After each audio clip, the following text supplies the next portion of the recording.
Assalamualaikum warahmatullahi wabarakatuh. Halo teman-teman semuanya, perkenalkan saya Rian Rifaldi, mahasiswa Fakultas Hukum Universitas Jambi tahun angkatan 2018. Kali ini saya akan memaparkan materi yaitu permohonan, penjadwalan sidang, dan penggabungan perkara di Mahkamah Konstitusi. Yuk kita cari tahu bersama apa maksud dari ketiga materi tersebut.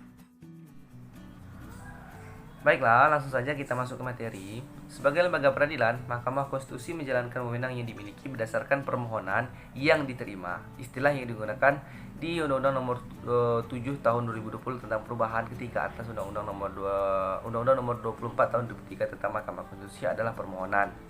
Permohonan diajukan secara tertulis dalam bahasa Indonesia yang dibuat oleh pemohon sendiri atau kuasa hukumnya dan diserahkan kepada Mahkamah Konstitusi. Dan di dalam permohonan itu harus diuraikan secara jelas apa maksud dan tujuan perkara itu ditujukan, serta wewenang MK yang mana yang akan disidangkan, apakah seperti pembubaran partai politik, judicial review atau hal yang lainnya.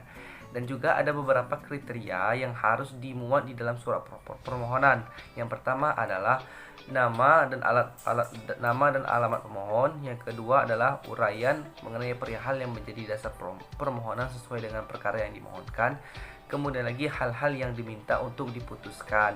Artinya itu ada petita ataupun ada petitum di dalam suatu surat permohonan. Baiklah, saya tampilkan alur permohonan dalam bentuk bagan agar kita lebih memahami bagaimana alur permohonan.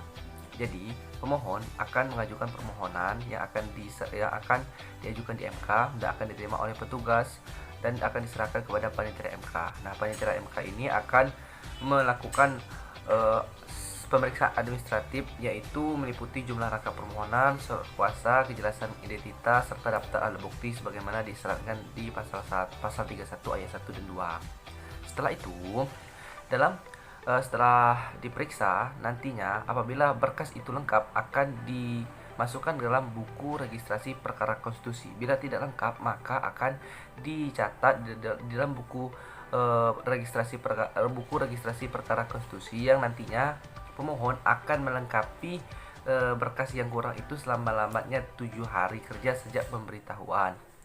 Nah, apabila telah dinyatakan lengkap, maka akan disertai dengan pencantuman nomor perkara, tanggal penerimaan berkas permohonan, pemohon dan pokok perkara. Setelah itu akan masuk ke dalam penetapan jadwal sidang pertama. Nah, jadwal sidang pertama ini adalah selambat-lambatnya 14 hari kerja setelah diregistrasi. Nah, penetapan jadwal sidang pertama ini harus diberitahukan kepada pihak terkait dan diumumkan kepada masyarakat dan akan bisa dilihat di papan pengumuman di Mahkamah Konstitusi yang telah disediakan dan juga bisa dilihat di website Mahkamah Konstitusi. Setiap permohonan yang diajukan ke MK dapat ditarik kembali baik sebelum maupun selama sidang pemeriksaan di MK. Dan juga apabila permohonan itu sudah diajukan namun ditarik kembali, maka tidak bisa diajukan kecuali dengan alasan konstitusional yang berbeda.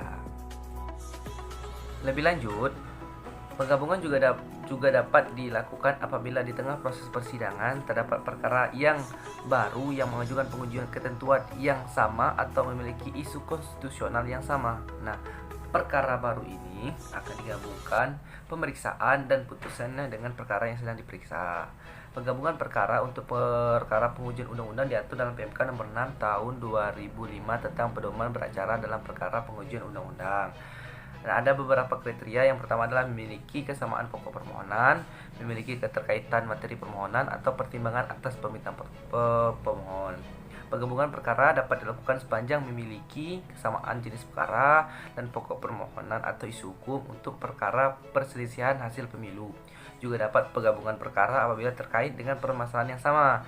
Misalnya perselisihan hasil pemilu DPR di suatu daerah yang sama tetapi diajukan oleh partai yang berbeda atau partai politik berbeda dan dapat digabungkan dalam hal pemeriksaan maupun putusannya. Baiklah, itu saja yang dapat saya sampaikan pada video kali ini. Dari permohonan dan penjadwalan sidang tersebut merupakan hal yang tidak bisa dipisahkan. Permohonan di awal dan penjadwalan sidang ini adalah penentuan apakah bisa apakah bisa dijadwalkan apabila berkas telah lengkap, dan penggabungan perkara juga adalah sesuatu yang bisa dilakukan di Mahkamah Konstitusi apabila terdapat isu hukum ataupun pengajuan yang sama substansinya. Saya rasa terima kasih, saya akhiri.